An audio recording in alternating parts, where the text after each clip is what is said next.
Hello, this is Kyle Moore with Mech 330, Industry for Programming for Industry 4.0. Today we are working on the hardware version of the assignment. So we are working in Mu.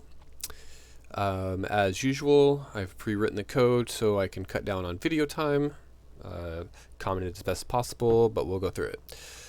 So let me pull up the assignment really quick. So basically, we're utilizing the two buttons on the Circuit Playground Express, and then we're creating a video game arcade type interface, where you put your three initials in there and it cycles through, and then you can change the letters, and then you can confirm and lock in the choice. So then everything is going to be taking place with the board itself, and then in the serial list here, the serial monitor. So let's get into the code first. We're importing the board library. From the digital I/O library, we're importing digital in-out, direction, and pull. We're importing the time library. Here we are creating select as the variable and assigning it to the left button, which is board pin D4. We're giving it we're assigning it as an input, and then we're assigning it to pull down, which helps with like button sensitivity, button sticking, and so on and so forth. Here we are creating this variable, scroll right. We're giving it, we're assigning it to pin D5 on the board and then this is also going to be an input, and then again assigning it as pull down. So both of these functions here are very similar. The only difference is this one prints and this one returns. And then I'll explain the difference between the two here in just a second. But basically what this is doing is it's creating a variable, and it's making it to where it's using the Unicode character, CHR. I'm not sure if that's what that stands for, but basically CHR, if you put a number in there, there's a Unicode symbol, and we'll get into the numbers for that later. But basically, this will be the first initial, the second initial, and then the third initial, and then this one is going to print the initials, and then this format here is basically removing parentheses and then adding a space in between.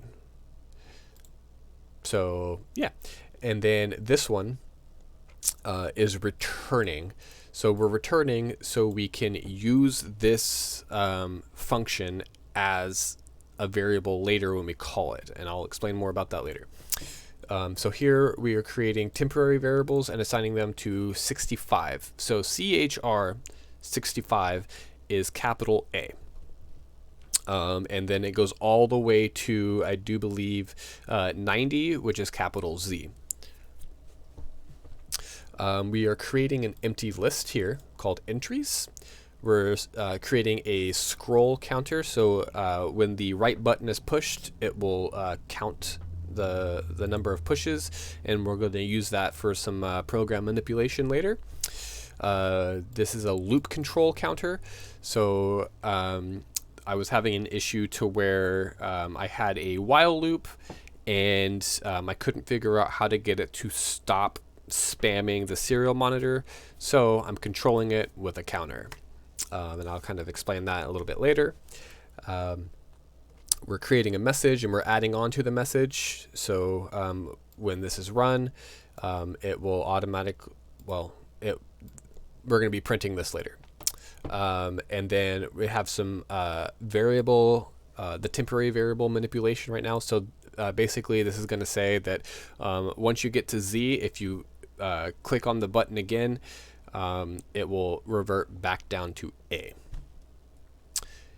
Now we have created the while loop, and so up here we have our loop control counter. So while that is 0, which it's already set to 0,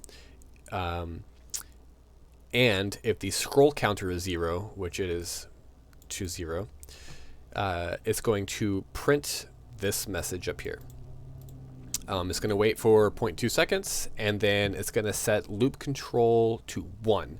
And what that's going to do is it's going to stop printing in the serial monitor. If I didn't have this here, every 2 seconds it would print this message up here, and it was very annoying. It almost crashed the program, so we are controlling it with the counter. So now, while the loop control counter is equal to 1, if the scroll right button or the right button is pressed, it will call the full initial print function. So basically that's going to print out the 3 initials, which are set to AAA up here. And then it's going to add 1 to the scroll counter, and then it's going to wait 0.2 seconds.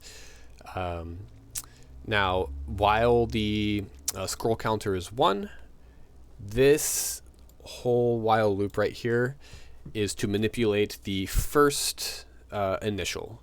So if you hit the second button, it's going to add 1 to the full initial A. So the CRHA up here, that's going to add 1. So 65. So if you push this if you push the left button, it's going to add 1 to A, which will then make it, instead of capital A, it'll go to capital B. And then you keep pushing that button until you get to the letter that you desire. And then you can press the right button, and that will do scroll counter 1, or add 1 to that.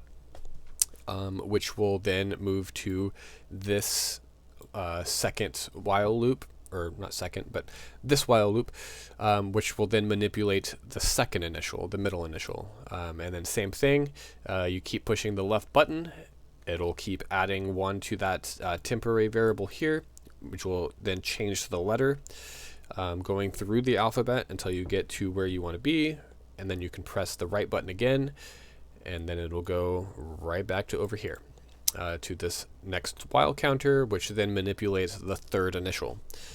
Same thing, pressing the left button manipulates the third initial, going up in the letters through the alphabet until you get to where you want, and then you can hit the right button again. And what that's going to do is it's going to say your initials have been successfully submitted, and then here is where that return up here, this return function is key. So if I tried to use the print, it would not work. So we are using the return function, which, like I said, the return is storing that variable into the function, and then we are we're making this variable submission equal to that variable. So basically we're creating a variable, because you can't use a variable that's in a function anywhere else in the program. This is the only way that I have found to be able to use that function, or that variable. And then here we are adding that variable, which is the 3 initials that you have selected, to a list. Then we're going to wait, and then we're creating a for loop to print each entry that we have put into that list. And then the scroll counter will go back to 0, the loop control will go back to 0, and then the temporary variables A, B, and C will go back to 65, so they'll reset to A.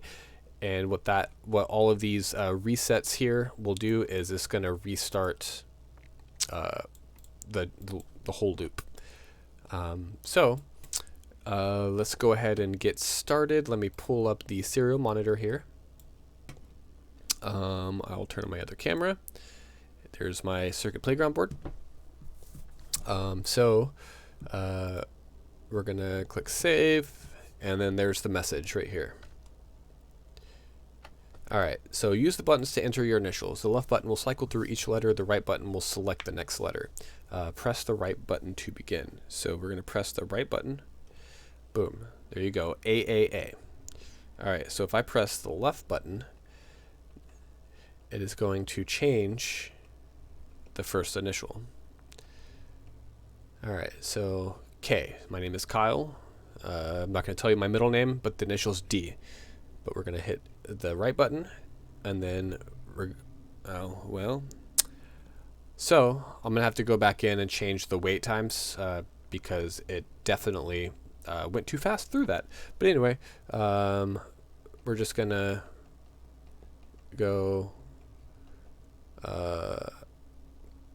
we'll just go there. That's fine. It doesn't really matter. All right, and then we're going to press the right button again. Initials have been successfully submitted, and then it printed what I have submitted, and then it restarts. So now we're going to go through. There you go. Now you can get the second. All right, and then we're going to go boom, and now it recorded the next part, and then it's printing each one of these lists. So every time you finish, it's going to add it to the list. And so, I mean, you can have, 100 of these things, and it'll print 100 of these things. Yeah, so that's basically it. And thank you for watching.